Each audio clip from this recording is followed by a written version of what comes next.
I won, but I broke my motor.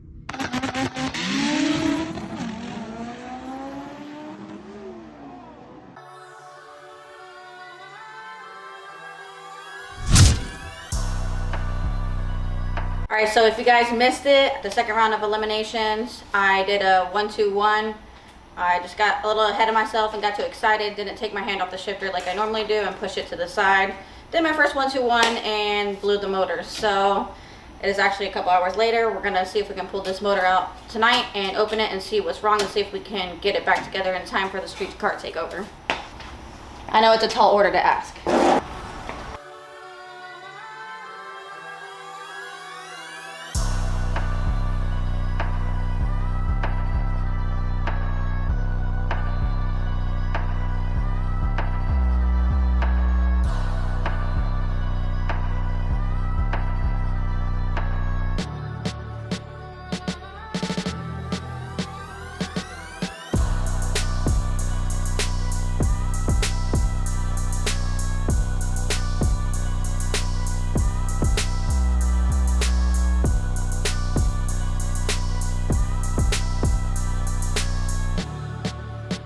This is the day after the event. We obviously pulled the motor out last night. Now we're gonna take, that's stuck on there. We're gonna take the motor apart today, have my engine builder come over, take a look at it and see how much damage has been done by the 1-2-1. Hopefully it's not too bad. Hopefully it's just some head work, but as you can see from the spark plug, completely disintegrated inside the cylinder, so it's probably pretty bad.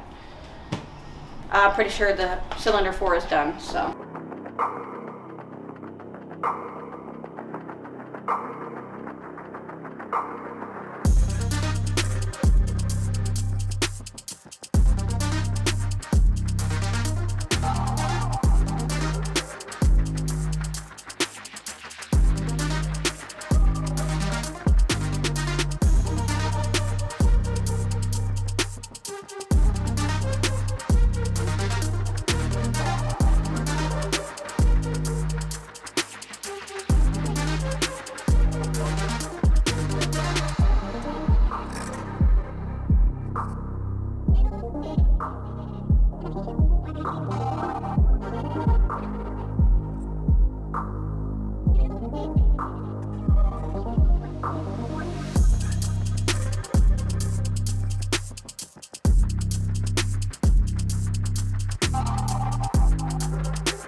This is currently what my garage is looking like. Just pieces absolutely everywhere. It's not good. We're gonna have to put all of these parts in buckets.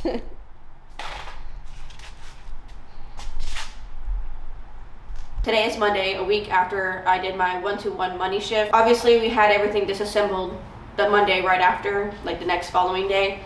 So pretty much everything was destroyed. Even the block wasn't even reusable. There was like a chip at the top of the cylinder wall that would be too sketchy to bore out and waste all that money putting into machining the block and it not maybe or maybe not lasting. I thought that I would be super gangster and see if I can make it to the streetcar takeover this weekend, which is in 5 days. Unfortunately, it was hard to source a B-Series block. It was hard to source any B-Series parts in general.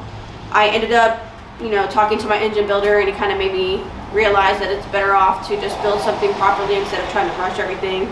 And now it gives me kind of like a fresh restart. Right now, I picked up another B-Series block. It's being CSS. As far as the turbo, my precision turbo's pretty much toast. So pretty much this is what came out of my turbo and my intake manifold. So I'm pretty sure the turbo's toast. Turbo's done. The head is completely gone. I only had the head for about a year and it's destroyed. I was running a SuperTech valve train, and apparently whenever I did the 1-2-1 money shift, okay, so the keepers failed and the valve dropped. And I think that if I was running Ferrera, most amount of damage that I probably would have had is a valve bending. But the SuperTech dropped my valves and pretty much destroyed the rest of the engine. Restarting from here, I want to do a Ferrera head. I'm gonna have to take apart my intake manifold, completely clean it. My exhaust manifold has to be cleaned out and make sure that there's no metal particles left over. I'm going to be switching over to my Garrett turbo sponsorship that Priontu got for me. It's a brand new turbo, so we don't know too much about it. We're going to put it on the dyno and see how it performs. Hopefully we have the new ECU that we're going to be running. So it's just going to be a completely fresh new start for the car. The reason why I did the 1-2-1 money shift is I was running a stock shifter. I wasn't really aware of my options as far as what shifters are available, because the B-Series doesn't have like a true 1-2-1 lockout, and the chances of doing a money shift first, second, first was pretty high with what I was running. Obviously getting ahead of myself and getting excited in competition, I only had like 3 laps with the transmission before I went into something that was a lot of pressure, and mistakes do happen. What I'm gonna fix, I'm not gonna run the car until I have a new shifter in it. Yeah, I'm looking at getting the G-Force T1 if we're gonna have the car out as soon as possible. It's not a true 1-2-1 lockout, but it's spring loaded, so it's pretty hard. You'd have to take both hands to put it back into first. It would be like very forcible. So hopefully that, it doesn't like completely eliminate the chances of doing a 1-2-1, but it's gonna help me significantly. It's gonna lower that possibility a lot. So hopefully we can get that on the car, and hopefully we can get back before Honda Day or the other spring nationals that's here on Orlando Speed World. It just depends on where the ECU is at, the wiring harness, the engine build is at, and if the tuner is available to finish tuning the car in time. So hopefully we can get everything done. I will keep you guys updated on that. Originally, I was kind of rushed putting the car together for the new season. I had a lot of variables that I wanted to update on the car. Obviously, my engine harness wasn't ideal because my TPS was all over the place. So now this kind of gives me the chance to do everything right from the beginning. I finally got my Speed Factory housing, the billet housing for the transmission.